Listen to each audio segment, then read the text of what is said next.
we're so looking forward to having you this weekend at Ubbi Dubbi. It's always the best time. And I know you got a great set for us. So you got to be excited, right? I'm so excited. I've never been to Texas either, so I heard it's Really? really hot though, and Yeah. I'm a little nervous for the heat because I You live in got a Chicago. little bit of extra heat in the hair Yeah. there. Well, Right? granted, it does get hot here, but I love wearing like cargo pants and like that whole like long sleeves and stuff. I'm like, I'm gonna die if I do that. So, but the amount that I like to jump around. So, no, I'm really excited for it. The set that I've been planning is probably one of my like favorite sets I've been putting together, like a ton of new music, ton of music from a lot of homies that are so talented. Gonna get funky, gonna get bassy, like wubby. We're gonna be that's why I'm doing the Dubby stage, you know. We're gonna get Dubby with it. Yeah, I love it. Well, you know, and that's the interesting part too, is your music, and that's why we wanted to talk to you also, is it's so different. You know, I mean, there's a lot of it, you know, a lot of sets that we hear that kind of, you know, you're not quite sure maybe who it is. When you hear your set, you know exactly who it is. And that's just, you know, that's it's so cool to have like just such a different musical background than everybody else, right? I see it's always like hard as I guess like an artist to like I don't know, it's like a double-edged sword because I want to be making the music that I love to make, but then sometimes I'm like, oh gosh, like is this the kind of music that people want to hear? Like it's so, you know, it's like kind of different. And so like you just saying that, I really appreciate that. It does mean the world to me. But yeah, I don't know. Yeah, just like a funky dubby person. Also gonna be releasing some stuff soon that's gonna be a little different than the funky side too. So actually I have something coming out in early May. That's gonna be a little different too. Yeah. Well, obviously you have a big, interesting musical background. What was the bug that bit you? Was there a certain song or show or maybe video that you saw where you just thought, I think this is what I want to do? Oh my gosh. Yeah. So I like guess I'll do like a little backstory, but I started playing the clarinet in fourth grade. And then from there, I was just like every band geek thing you can imagine. I was in like jazz and symphonic. I did marching band. And then I went to school at University of Illinois because I really wanted to be in the Big Ten marching band. And so then like 2 years into it, I started going to this venue at school and it was called Canopy Club. And I remember seeing Big Gigantic. That was my Yeah. first show that I saw, my first electronic like EDM show. And seeing like a saxophone and like drums and live like this live element into like the dubstep part, I was like, what is this? And then I eventually like after my sophomore year, I was like, you know what? I don't want to do marching band anymore. Like I want to make dubstep. And that was kind of like that was kind of the turning point. And so yeah, I started DJing and then during COVID I was like we're going to get serious about the production side of it. So always been a big music lover, and I mean if you know, as you can tell from like the funky stuff I make, like you know, it was Big Gigantic started all for me. Grizz was a huge Yeah. inspiration as well, so the Grizz comeback is huge for you know all the funky lovers here. But yeah, that's kind of the background. Just a huge band geek, really, is what it comes down to. That's so cool. Well, the thing is that now you've got a bunch of people looking up on that stage and go, see, I want to do that. But, you know, it's certainly not easy. So what kind of advice do you give to somebody that wants to follow in your footsteps and play the kind of music that they want? Oh, see, I've actually I am it's really nice when I do have people that reach out to me, especially people that I know from like school that, you know, also like really wanted to just like start DJing and producing. And I think the biggest thing that I will tell people is there's going to be a learning curve, but it's so worth it. If this is something that you want to do, just go for it. And there's going to be times when you are like, what am I doing? What is this like disgusting 4 bar loop that I made that sounds absolutely awful. But it's, you know, pushing past that, really, you know, learning is a huge thing. There's so many resources now, and it's such a cool time for music production. You know, you go on YouTube and it's like, how can I make a dubstep drop? And like you have these resources, and it could be from like virtual riot, like making space sounds, to like, Peekaboo has one that was really cool about like resampling. There's so much that you can learn from the internet. There's so much that like you can learn from other artists too. You know, I love when people reach out to me asking any kind of question, because like doing this definitely changed my life. It saved my life. And if you want to do it, just do it. And like, I know I've had nights where I was like crying because I'm like, what is this? But yeah, it's worth it. And you just gotta do it. That's so cool. My co-host is Drew Pearson, one of our great Dallas Cowboys, caught the Hail Mary and went in the Hall of Fame. And of course, we all know that Hail Mary term now. And we love to ask people their Hail Mary moment, which is that moment in your life or career. We just kind of had to go for it and it worked out for you. What do you suppose that was for you so far? Um, like the moment that I was like, I'm gonna do this. Yeah, it's just like, all right, here we go. I Okay, well, I guess we're gonna get a little personal here. And this definitely is gonna connect to the next song that I'm releasing. But for me, it was early on in college. I ended up being diagnosed with bipolar disorder. And it took me like a while to kind of come to terms with that. Get on like a proper medication, like seek people, like a therapy in talking about it. And I think for a long time there was this emptiness, there was this like, need to like there was like something missing, there was like I needed something that kind of like kept me going. Because at one point it just felt like there wasn't any hope. There wasn't anything that like would be that kind of saving grace for me. So that's really where just music, stepped in on like a whole different level. I would use like writing my little songs at like on my ukulele or my piano, and that was like my personal diary. I have so many voice memos on my phone like early on, just it could be like the saddest lyrics ever, but it just really became the escape that I needed in a time where I felt so alone. And so just like that was kind of the moment of like, what, like I'm gonna do this because I love this. And it changed my life in that way. It feels like it gave me a purpose. Yeah.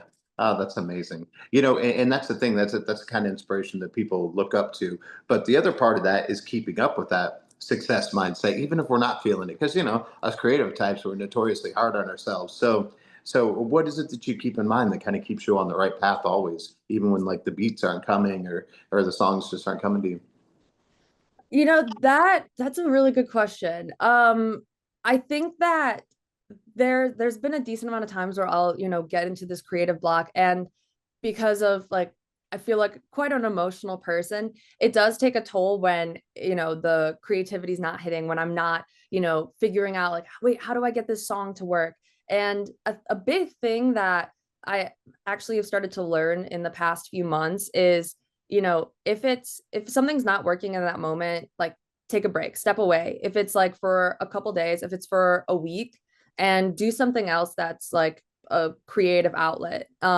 So it's like if the music that I'm producing isn't like hitting at that moment, if I'm stuck, maybe I'll just start DJing, or maybe I'll start painting, or just doing something else. Because when you like take that break and then you come back, it's like a whole new version of you, where doing these other things kind of re-inspires you. And then you're just like, off running again. It's like it's just not, limiting yourself and like forcing yourself into a box of like, oh, but like I have to get this to work, because it's gonna just make you not happy with what you're doing, when you're stuck. And there's so much life out there, and there's so much of a world out there that can just re-inspire you. And so it's doing that. Yeah. Yeah, that's so cool. And of course, Ubbi Dubbi is going to be so much fun. It's always a great festival. These Disco Donnie shows, they're just so big. There's so many people, lots of good people watching. But the lineup is just so good. Who else are you looking forward to seeing on there? Ooh, there's a decent amount of artists that I have been wanting to see for the first time. I'm very excited to see Hades. Yeah. Yeah, that's there's like the music is so cool. And then of course I gotta give a shout out to the boys, Dirt Monkey and Boogie T. They're amazing. I'm so excited to see their back to back. I mean, I can't talk highly enough about these guys. They're so talented. They're like the nicest people that I've met in the scene. And like, honestly, if it wasn't for them, like, I don't even think I would be doing, all these cool things. They've really just been there for me.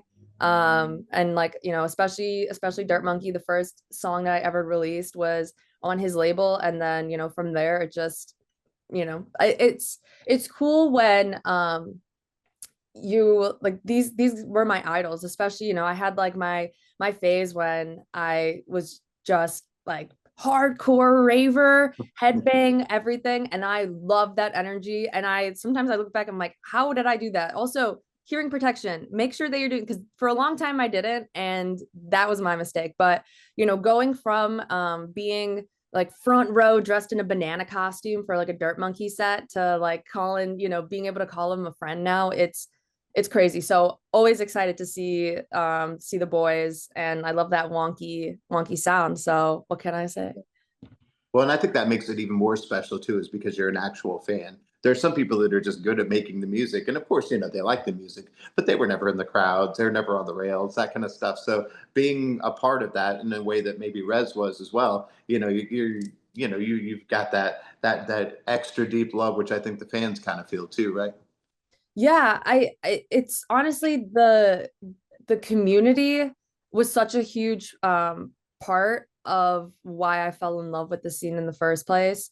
Yeah. Because like even before I was diagnosed, like there was always like this, I knew that there was something off. I knew that there was something wrong, but anytime I would go to a show and just be in the middle of the crowd or at the front or whatever, you just turn around and you can look at a stranger and just start like having a dance battle, or like everyone's just like, we put like some like a balloon, right? And I remember this one time there was just like a balloon in the center and someone was doing this, and there was like this whole circle around. We're all just cheering for this guy with a balloon. And it's like the moments like that, you don't feel alone. You feel such a sense of community, and you're sharing this love and energy while you're also like dancing and listening to some, it could be whatever, it could be like a house, it could be dubstep, whatever, but you're just sharing this love of electronic music. And that that sense of community just really made me want to be a part of it even more.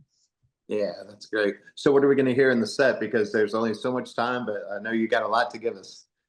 Oh my gosh. Yeah. Honestly, I thought I had like an hour set, and I was like, yeah, all right, we got enough music for an hour. And then I just had someone from my team be, no, it's 50 minutes. And I'm like, no, that means I have to cut.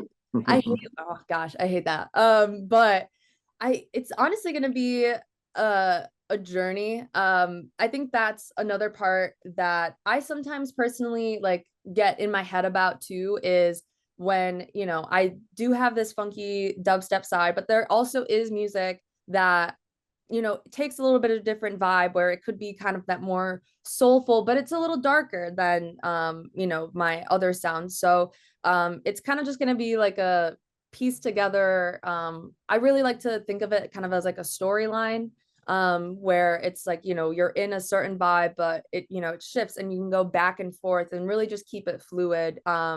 And so it's going to be a little bit of everything, because I just love a little bit of everything as well. Yeah. Oh, that's great. Well, okay, so you're going to be in Fort Worth, which is Cowtown. It's Funky Town. Of course, this will be a whole different vibe. But what are you looking forward to, since you've never been to Texas, as just Texas-centric things? Some beer, some barbecue, cowboy boots, cowboy hat. Like, where are we going with your trip here? Oh my gosh. Well, first of all, I didn't know that it was Cowtown. I Yeah, love cows. So I'm hoping to see a lot of cows. there you go. Yeah, honestly, one of my dreams is just like, end goal is to like end up on a farm with just a bunch of cows. So, probably one of the goals is, if I'm driving past a cow farm, I'm just gonna ask my Uber to stop There and you go. let me out for a second. Um, and I do love beer. I had no idea. Honestly, you're telling me things that I don't even know. Ah, see, here we go. So You're going to have the best time. It's going to be amazing. yeah, no, I'm really excited for it. I'm planning to stay the whole day. as well. Just like as soon as I get there, I'm gonna be roaming around. I want to check out all the stages. I have some people I've never met in Texas that, you know, are online friends that I'm excited to see and meet in person, and, you know, just meet people. I love meeting people. I love talking to new people. I love seeing new artists. I love to, you know, meet new artists as well and like have a, you know, just like any kind of conversation, just say what's up. But yeah, I'm really stoked. I've wanted to play this festival for a long time. I've asked other artists about it and they said that it's a blast. It's hot, but it's a blast. Yeah. But yeah, I'm really excited. Oh, that's great. Well, hopefully it'll cool down a little bit. It's been rainy, so hopefully we'll get like a nice breeze, and then you can have a killer set, and then just enjoy everything that Texas has to offer. Yeah, yeah, I hope so too. Amazing. Well, it's been wonderful to talk to you. We can't wait to see you this weekend. Thank you so much for taking the time, and look forward to seeing you soon in person. Yeah. Oh my gosh, we're gonna meet in person. You're gonna be there? Yeah, I will be there. Oh, okay, perfect. Okay, I cool. exist sometimes in real life too, outside of Zoom. Sometimes. Yeah, I feel that. Yeah, that's same. Excellent. Well, good. Well, I can't wait. We'll see you this weekend then. Awesome. Yeah, I can't wait. Okay. All right. Bye bye. Bye. Oh, I mean,